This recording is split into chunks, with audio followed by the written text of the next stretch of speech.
Good morning friends. এখনও কেউ আমার বাড়িতে ঘুম থেকে ওঠেনি, দেখে নাও। আমি সকাল সকাল ঘুম থেকে উঠে কিছুটা জল খেয়ে নিয়ে অকাজ আরম্ভ করে দিলাম। কী অকাজ? দেখো কত নেল পালিশ নিয়ে বসে গেছি। সকাল সকাল নেল পালিশ পরে, আর আজকে রবিবার তাই আমি বেরিয়ে গেলাম বাজারে। মাংস আজকে হবে না আমাদের সানডেতে, যে দুদিন আগেই মাংস খেয়েছি, তাই আজকে মাংস খেতে আর ইচ্ছে হচ্ছে না, তাই কিছু মাছ নিয়ে নিলাম।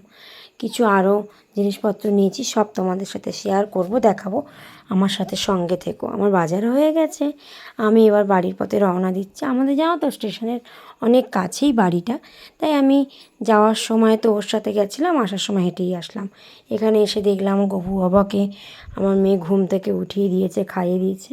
আজকে আমরা দুজন আলাদা আলাদা ব্রেকফাস্ট করছি।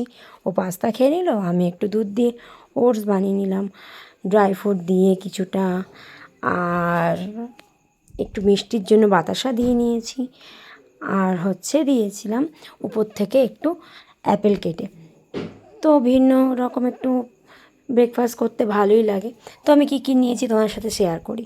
আমি নিয়েছিলাম নিম পাতা, কিছুটা লেবু নিয়েছিলাম, কাগজি লেবু, থোড় নিয়েছিলাম। তো আমাদের আজকে রান্না তো বুঝতেই পেরেছো, পমফ্রেট মাছ আর চিংড়ি মাছ। তো আমার মেয়ে একটু আগেই খাইয়ে দিলাম ওকে, আর আমরা এই খেতে বসে গেছি। আমরা খাওয়া দাওয়া করছি দুজনে। আমাদের দুজনের খাওয়া দাওয়া কমপ্লিট হয়ে গেল। এবার একটু দুপুরবেলা ঘুমিয়ে নেব, কেন রেস্ট তো নেওয়া দরকার।